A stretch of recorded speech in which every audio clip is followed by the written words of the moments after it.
Welcome to Invisible Tears. I am Drew, and I am here today with Amanda and Jane. How are you ladies doing today? I'm doing fantastic. Great as always.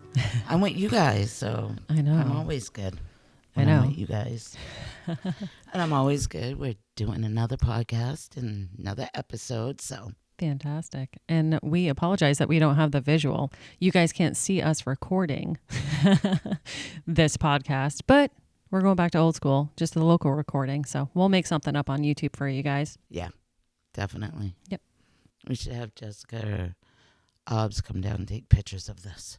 Yeah, absolutely. Actually, yeah, towards the end, we'll make sure that Aubriana, or Jess takes pictures of this. And yeah, we're definitely having some technical difficulties with Zoom, with the connections for some reason, and everything was lagging. So we wanted to make sure you guys had good audio.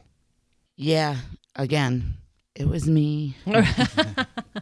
I don't know. For some reason, I have such a hard time with Xfinity in my house. Yeah. I've had them come to my house so many times. Yeah. Sometimes I have good signal with my Wi-Fi, and sometimes it goes weak, and I don't understand it. I don't know if somebody else is hooked into my Wi-Fi. Maybe we should change my password, or I don't know. Yeah.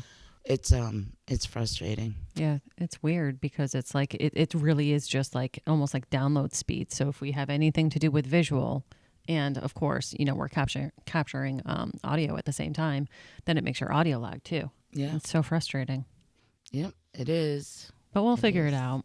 We will. Yep. But hey, this is better. We're all three of us are together in one room, in the same house, in the same town. It's all nostalgic. I love it. We're usually in different towns and different houses, and so we're cozy today. We are. So today, what are we working on, Drew? Because you have done an enormous amount of research on this, and yeah, I love the research that you did. And oh my God, the topic really needs to be out there. Yeah, absolutely. Yep, so today we are going to be talking about Yvonne Missy Woods. She was a part of the Colorado's Bureau Crime Lab as a DNA analyst. So this sort of came into the news a couple of months ago, and we've been keeping an eye on it. Yeah.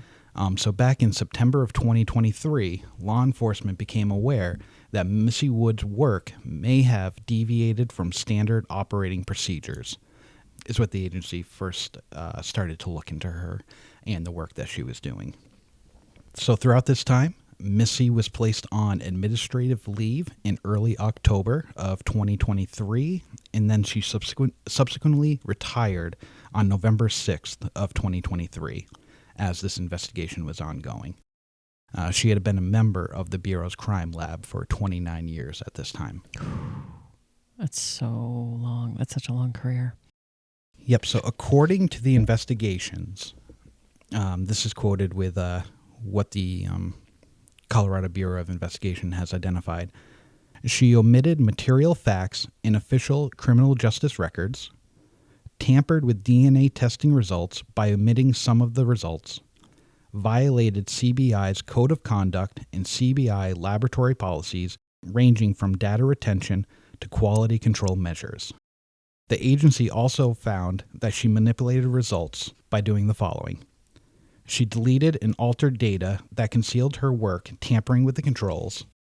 She deleted data that concealed her failure to troubleshoot issues with testing processes. And she failed to provide thorough documentation in the case record related to certain tests performed.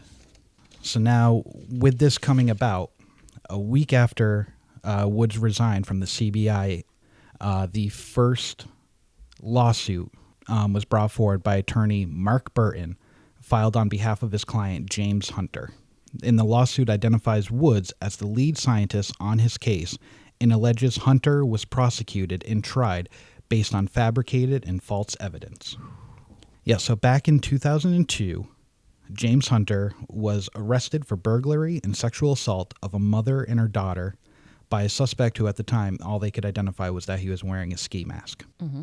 So during the initial trial, Woods conducted forensics analysis on microscopic examination of hairs collected from the crime scene, which was used as evidence to link Hunter to the crime, the lawsuit says. A preliminary hearing dismissed the charges against him after a separate examination found the hairs belonged to the victim, the suit says. And she testified that the hair belonged to him. Yep. Yes. And then after it was found that it would belong to the victim, so 10 months after the crime, new evidence was brought forward of a hair that was introduced to the case as evidence. And this was used to indict Hunter for the same crimes, according to this lawsuit. However, according to the lawsuit, there is no verification or record of collection of this hair from the crime scene by the Crime Scene Investigation Unit, the suit noted. So this piece of hair was the only thing that they had for positive evidence to convict him. Yep. And now that hair evidence doesn't exist, or it didn't belong to him. It belonged to the victim. It belonged to the victim. Yeah. Okay. And then it was put forward through for additional testing and came up that it tested positive for him. However, this hair that identifies Hunter as the assailant, there's no record of it being collected by the Crime Scene Investigation Unit at the time of the crime. Wow. So literally the chain of custody for the specific piece of evidence that ended up convicting him, there's no record of that actually being collected. So the chain of custody, basically. And this chain of custody was supposed to be, Woods was supposed to be in charge of that chain of custody. I don't think that actually falls on her. That doesn't fall on her. I don't think that falls on her because she is the DNA analyst. So she's the person that is supposed to receive the evidence and analyze based off of all of her procedures, basically, that are put in place. So it's a really interesting chain of events that happened with this specific case, right? Because at first she's called in to testify that, she said that the hair belonged to him. It was then found that it belonged to the victim and not. And when that was brought to attention in court, she actually told the court that it was a blow to her ego. She was quoted by saying that once it was brought to her attention. And then 10 months after, there was new evidence of a hair that was introduced into this case, which ended up being analyzed and verified that it was his, apparently, but there's no verification or record of collection of this hair. Oh, so okay. It's like... So we're talking about two pieces of hair. Yes. One... Supposedly two pieces of hair. Yeah. So one, the first one that was collected belonged to the victim, but she was saying that it belonged to him. Yep. Yes. And all of a sudden, a second hair is produced. Yep. Yes. Okay. Yep. Which they tested that hair, and she said that it belonged to him. Right. Yes. But the Gotcha. but the lawyer for the person who was charged with it is stating that there's no evidence of this hair being collected by the Crime Scene Investigation Unit. Gotcha. Yeah. Gotcha. So they're just wondering, where did this appear? How did it come about? Yeah. Exactly. I mean, he's essentially saying she already made a mistake. It was called out. There's a record of it. And her actually saying, oh, this is a blow to my ego. And then another piece of evidence miraculously appears with no record of it being collected. So they don't even know who... They don't even know how they got the hair. Got the hair. Mm-hmm. Wow. Yeah. And that's why I brought up the chain of custody, right? Yeah. It very well could have been. Like maybe there was some sort of something was screwed up, you know what I mean? And it could have been like multiple pieces of hair, but only one piece of hair was logged. And then but apparently the way that the evidence was collected there was no record of this second hair. Now, the Colorado Bureau investigative team, they don't believe that she had falsified DNA matches, but instead deviated from standard testing protocols and cut corners, calling into question the reliability of the testing that she conducted. Yes. Yeah. So she should have conducted additional testing to ensure the reliability wouldn't affect any of these cases. They're continuing to review and instituting improvements to the lab policies and the testing protocols to prevent this type of manipulation from occurring in the future, according to District Attorney Michael Daughtry out of Boulder, Colorado. Yeah, so currently they have 15 open cases and 55 closed cases in which Missy Woods is endorsed witness in their system. So they filed petitions for post-conviction relief based on this issue that is pending, and another one that is previously pending and is now on hold. To be clear, those numbers are the cases in which she was or is endorsed as a witness, not cases with anomalies from the state lab. And this was from initial review from the Colorado Bureau to review the cases that are currently on their dockets that she is associated with. Yep, that makes sense. So have they found any more cases where she worked on and evidence was manipulated? Yep. So they have reviewed her work in a batch from 2008 through 2023. They've identified 652 cases that were affected by her data manipulation. Oh my gosh. So they are still reviewing her work dating back to 1994 at this time. So, and out of those, the 652 cases that they found manipulation, that was out of a review of, I believe it was like 2,300 cases. Mm-hmm. So they're kind of using that as a ratio to determine how many possible cases they're going to have to be looking into as far as what might truly be affected for the state's district attorney to review. And again, in this 652 cases, like affected by her data manipulation, again, we just want to, clarify that like we can only say what they've actually put out there based off of the investigation. No one is saying that she falsified anything. That's not what anybody's saying. And actually, I believe that even like her attorney has put out statements saying she's never falsified anything. Morally, she's claiming that she's, was morally correct in all of her information.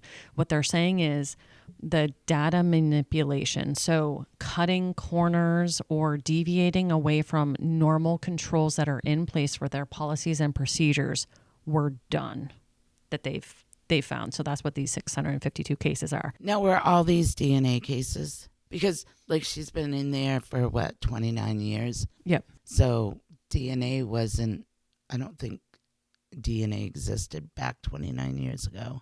So are they only looking at cases that DNA tests were conducted? That's actually a good question. I would think that the majority of the cases, but with the older cases, so just because what her job was, it wasn't strictly just dealing with DNA, was it? Must not have been, because, 29 years ago. Well, no, it makes sense. 94. OJ, DNA was available then. All right. And so DNA testing was happening by that point. So yeah, out of the 652 cases too, they're not saying that they're going to be overturned. It's just they have to redo all the testing to make sure that the end result is what was actually brought forward into the court. If it's not, then it's going to be reevaluated. And that is money. And that is, that is a ton of money, financial impact. What did they say the manpower or the financial impact of this is going to end up being? So in January of 2024, the Colorado Department of Public Safety requested $7.5 million from legislature to pay for independent lab testings. They're expecting to retest up to 3,000 DNA samples to review for possible lab errors. So how the breakdown of the $7.5 million, they've actually been pretty transparent with how they came about with that figure. And throughout this entire process, Colorado has said that they're going to be very transparent as far as the money that's being spent and also the outcomes of all of the testing results. Yeah, they have no other choice. They have to be. Yeah, they have to at be this if they're point. asking for money. Absolutely. Yeah. So right now they're expecting to have to retest between 2,500 and 3,000 cases, equaling out to about $1,000 per test. So that equates for $3 million of the ask. Wow. Conservatively, they estimate 100 cases per district attorney in the 8 largest offices and 25 smaller offices throughout Colorado. And they're looking at about 72,000 hours of work statewide with an estimated attorney salary of $61 an hour for an estimated cost of $4.4 million. So that total right there is $7.4 million. And then they will be bringing in a independent accountant at a salary of $100,000 a year for 3 years to be in charge of the funding and making sure that the funding goes to the correct departments and make sure it's not being abused. So Colorado has also brought in a independent investigator to review all these cases, as they know they have to have transparency. Yeah. So South Dakota has been brought in to protect the integrity of this investigation. So South Dakota Attorney General Marty Jackal has confirmed that the South Dakota Division of Criminal Investigation was asked by Colorado authorities to conduct criminal investigation into the former Colorado Bureau of Investigation scientist who is accused of mishandling DNA testings in at least 650 cases. Yeah. And that would be Woods. Yep. So the South Dakota Forensic Lab does not routinely send samples to other states for testing because they are fortunate enough to have their own forensic lab and can do testing on most evidence and DNA samples. Their lab's nationally accredited and a strong reputation among law enforcement agencies, including the work that they do with the FBI. That's a quote from Attorney General Mark Jackley of South Dakota. Wow. Yeah, that's really their only course of action that they can do at this point, you know? Yeah. Have to bring in these separate, unbiased, you know, people and controls and people with great reputations and hire all these independent people to overview because if we just sit back and think about the body of work that now needs to be done, of everything that needs to be double checked, and it's really the integrity that's coming into question. Exactly. The integrity of all of those cases that she worked on. Yeah, and that way the people that are doing, you know, the retesting and everything have nothing associated with the previous cases, so they have no skin in the game as far as what the outcome is. We'll be right back after a quick word from our sponsors. And now back to our episode. Now, what she did, is that considered a crime, or is she going to be charged with anything? Are they going to eventually charge her? I know that they're suing, but are they actually? I mean, this got to be a crime somehow. So she, right after she retired, I remember reading that she immediately lawyered up and that there was a criminal investigation occurring. So it could she possibly be a criminal. Right. But nothing's been, she hasn't been charged with anything yet, but the way that they're investigating it from a criminal perspective. Yeah, I mean, this is fairly recent too. Yeah. What was it, October 2023? Yeah, but I want to say it really kicked off January or February of this year is when it was kind of brought to the public's attention. Yeah. So I think they noticed something. She retired. And then, the press releases started coming out end of 2023, beginning of 2024. That is so frustrating for me to hear because, you know, like being a victim of a serious crime, say whoever did this to me, you know, that testing that they do in those labs is the only way that they can convict this person. Right. It's like, that's almost like a slap in my face if they're cutting corners or they're not following proper procedures. It's like, where's the integrity of this? Never mind, they've got to realize that these are people's lives that are being affected by this work being done in these labs. Yeah. I mean, science is supposed to be fact. Yeah. The science is supposed to be black or white. It really is. And so it's kind of weird. I really wish that we knew a little bit more of the specifics about like the procedures, like the cut corners and everything like that, because then you might be able to make a, you know, like, oh, is this just overreacting because of, you know, X, Y, Z? And I'm certainly not saying that that's the case by any means, but without knowing any of those specifics, it brings a gray area into question with science. Exactly. And that's supposed to be what is essentially, you know, the black and white, cut or dry, guilty or not guilty in cases. Yeah, Jane, in your case, do you have a fear that maybe possibly in New Hampshire they were cutting corners? And is that maybe why your DNA never found in CODIS? Do you ever have that thought of, hell, if they're not actually doing the proper procedures, maybe that's why a hit's not coming back? Well, for one, I don't know if they found DNA in my case. That's something that they can't say for positive or it's a yes or no, and they're not sharing that with me.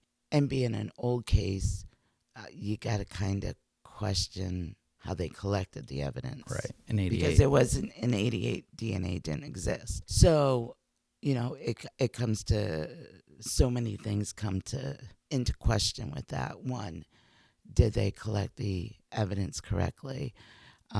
Did they process all evidence that they were able to find? Mm-hmm. Did they go back into all my evidence over the past few years and try to gather more evidence to be tested? Mm-hmm. And like you said, now that kind of makes me nervous with them testing any kind of evidence that they could possibly find in my case.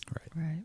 Are they following procedure? You know, I mean, how many labs are in this country right now? It's got to be thousands. Yeah. Um, There's a huge uptick too with all the genetic genealogy in all of the companies Yeah. and the labs that are popping. I mean, it's such an interesting topic for us to talk about because there's been such fantastic headlines about all this amazing work that's being done by genetic genealogy. And then to see this, yeah. it's such like a kick in the gut, you know? And then you kind of, you know, you think about all these innocent people that are in jail right now. Right. Yeah. Because of, you know, one person cutting corners and not following procedure. Right.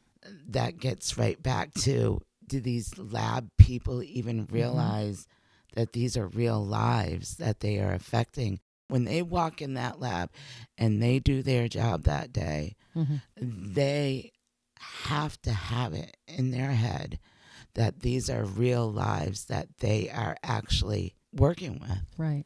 The results of their testing affects somebody's life, whether in a negative way or a positive way. Right. It's just crazy to think about. And I know it's cynical to say, but with them being a state employee, government employee, do they actually think of people as real people? Yeah. Or are they just going in and Right. just doing their job?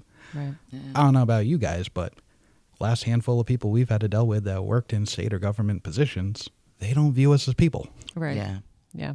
We're not a human being. So it's one of those where, yeah, they should be going into the lab every single day going, ooh, people's lives depend on this. Right. But do they just go in going, I just have to clock in. I have to do my job. There's all these stuff that I have to do. Does it really matter? No. I'll tell you, one of my jobs I had, I built bomb cables. Wow. All right. And when I first started that job, I had to be reminded, and I really didn't have to be reminded, but the person training me said, it's important that I follow procedure in building these bomb cables. Because if a bomb cable fails, that's possibly somebody's life Right. that could perish. Yeah. Because of that bomb cable failing. So I would go into work every day and make sure I followed procedure. Yeah. Because that was always stuck in my head. Right. If I F up this cable and it fails, somebody could be seriously hurt or killed. Yep. And these people that go into these labs, they should have the same mind frame, because their results depend on whether this person is innocent or guilty. And if they cut corners with the procedure and the evidence comes back that this person's guilty, which is actually this person is innocent, they're still going to jail for possibly almost the rest of their lives. Yep. Or if they cut corners and they come back and say, no, this evidence doesn't match up with this person, but it really does, you're actually releasing someone back into society to reoffend and harm somebody else. Right. Yeah, exactly. And going along with that too, in this specific situation. So now as we talk about, all the other cases that she was involved with, right? So either are there innocent people in jail that were convicted based off of her work that should not be convicted, or how many people that actually did convict the crime are going to end up being let out on a technicality and they shouldn't be. Exactly. It's like there's no winning. Yeah. There's no winning. Never mind. It just it hurts the integrity of all these other labs Yeah. that are doing the right thing. Right. I'm sure that there are many, many, many, many labs out there that are following protocol, that are doing the right thing. But it takes that one bad apple that just makes you question the rest of them. Yeah. And, maybe the government needs to start going into these labs and, looking at the paperwork and looking at all their results and making sure that they're doing the right thing. Because they must have to document stuff down as they're doing these procedures. Yep. So maybe people need to start going into these labs and making sure that they are documenting their work and their procedures and their results correctly, and make sure they're doing the right thing. And this one person, oh my God, you know how many lives she could affect right now? Yeah. It's insane. Oh my God. Or has affected over the years, because she's been doing this for 29 years. Yep. Yeah. In all those cases that are currently open, family members that are waiting for their loved one's killer to be prosecuted, it's all being put on hold because they have to retest everything. So all those cases that she's a current witness in, everything's just being put on hold. So families are and just there's already being a kept in limbo. backlog on all this DNA testing or any kind of testing that's being done in the labs. Frustrating. God, it pisses me off. It pisses me off. It's like I want to go over and just shake her and say, do you realize what you have done on so many levels? Yeah. What you did wrong, it was so bad on so many levels. Wow. Yeah. So we heard that immediately when this actually brought up, that attorney Mark Burton, right, filed that federal lawsuit on behalf of James Hunter, who he said, who they're claiming, wrongly convicted now. So, or at least that's what they're claiming. So what other notable cases did she actually work on? Yeah, throughout the years, she was actually a member or a witness in quite a few of the high-profile cases in Colorado, which included Alex Ewing in a hammer killing case, which was prosecuted in 2021, the murder of Rhonda Maloney in 1994, the prosecution of Aaron Thompson and the death of his daughter, the murder of University of Colorado student Suzanne Chase, and then the biggest one of all was the Kobe Bryant rape case. Yeah, that's really case. Yep. Yep. That was dropped. That was dropped, and he was not found guilty, or he wasn't guilty of it, and you can tell that by the multi-million-dollar ring he bought his wife afterwards. So yes, he did not do anything in Colorado. I'm a Celtics fan, so I get that. rest in peace, Kobe. But still, I was just gonna say, but Kobe, come on. Even so am I. I mean, I bleed green, but I do love Kobe. Rest in peace. but we can't deny that fact that he was being charged with rape in Colorado. And Well, she did work on his case, so that's all we can say, right? She worked on that case. Yep. yeah, my laughing does not. I don't mean to disrespect the No, not at all. victim, so-called victim that came forward. So, but Oh, that was pretty freaking funny. Not trying to make we were light of it laughing at at all. Drew's ridiculously dripping in sarcasm remarks. Drew's detective work about the ring. We were laughing at Drew, certainly not about the situation. So yeah, this is a case that's very fluid at this moment. There's a lot of investigation going on. At the time of this recording, this is all the information that we're able to find, and we'll be posting all the resources and that we found all the detail on. But as new information comes about that might be, newsworthy, we'll definitely be touching base on this. Giving more updates to you as we come across some new stuff. So Yeah, Drew, that was really good work there. And I'm sure this won't be the last that we hear about this.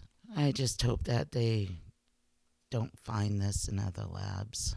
I'm sure it's going to spark attention Yeah. in at least in the other state labs for them to go and just make sure and do some sort of auditing, just out of fear. it'll be interesting to see more of the details of what the corners that she cut, what it was that was done, Yeah. because was it as simple as not properly calibrating, quote unquote, like a scale or something, or not putting in the proper paperwork. Like, we know with government paperwork, there's redundancy, and if you miss one thing, it just makes the entire packet not worth it.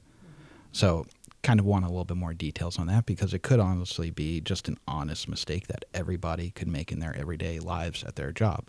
A very simple mistake that you don't even think about in the calibration process. So Okay, I could kind of go along with that, Drew, but for her to immediately resign just kind of makes me think that she did a little bit more than just forgot to cross a T or dot an I. Yeah. I have a feeling that she knows that they'll find more. Yeah. Yeah. It'll be interesting if they do release more of the details as far as what it was that she did or did not do that caused them to. And where the hell did that other hair come from? Yeah. That's still in my head. Yeah. Where the hell did that hair come from? Yeah, exactly. Well, that's exactly what his lawyer's saying. Right? Questioning that. Yeah. Now, is he still in jail? Yes. He's still in jail. Yep. He's been there for 15 years. So he was convicted in 2002. Burglary and sexual assault. Okay, so 2002. So, yeah, 12 years. My math is right. Well, I'm sitting here with an accountant. 20 years. 22 years. 22 years. 2024, How 2002. many years did he get? Oh, that I do not actually know. Don't know. Huh. But it did say of a mother and daughter. So it probably was multiple counts. Yeah. Mm-hmm. So don't know the age of said daughter as well, Right. which could drastically affect time. This is true. Yep. This is true. So he's still in jail. Yeah. Since his lawyer filed the federal lawsuit on behalf of his client, who's currently still in prison. So And he filed that when? a week after Woods resigned. So around November 12th, 2023. Yep, about second week in November. Wonder how many other cases are going to be filing Yeah. appeals. It's an appeal, I would And this is assume. where I think the CBI is kind of trying to get ahead of it and just reviewing every case that she was involved in and quickly dismissing some that either doesn't have anything that could have been manipulated. So they're like, okay, there's nothing to be retested in this case. This case is shut and closed. Or nope, there's a case here possibly we have to look into. So yeah, they're definitely doing their due diligence on that. Interesting. Yeah, and at the time of the funding request too, they had only reviewed approximately 10% of her caseload. Oh. So they still do have a big chunk to go. And that's where they determine out of that 90% of her cases that they're going to review, that's where they estimate that they're going to have between 2,500 and 3,000 cases that they have to be resubmitted for testing. It's such a massive amount of work Yeah.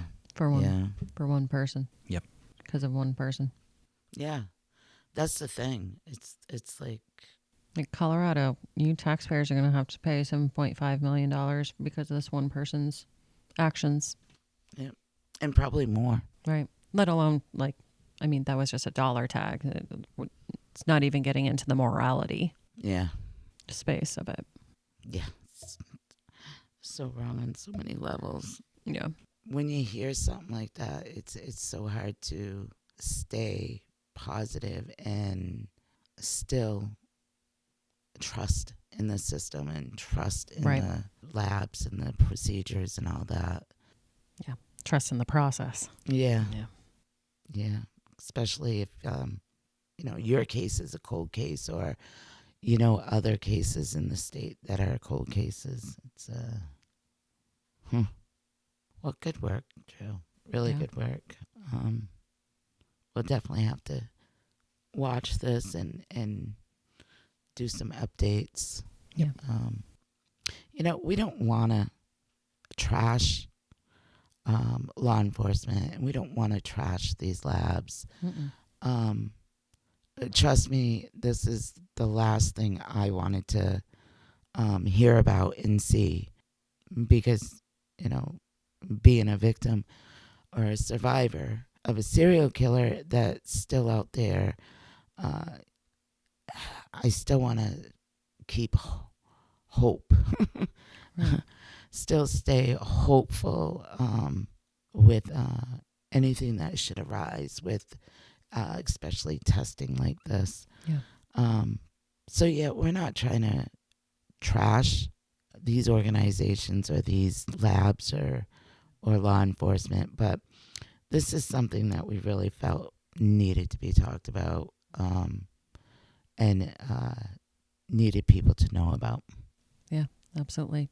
I mean, at least to pay attention to and be aware of and keep an eye out for these headlines and see how it turns out. I mean, like I was saying before, there's a ton of, I can't even keep up with the amount of headlines that are coming out as far as like a positivity for genetic genealogy testing, especially in regards to like Othram.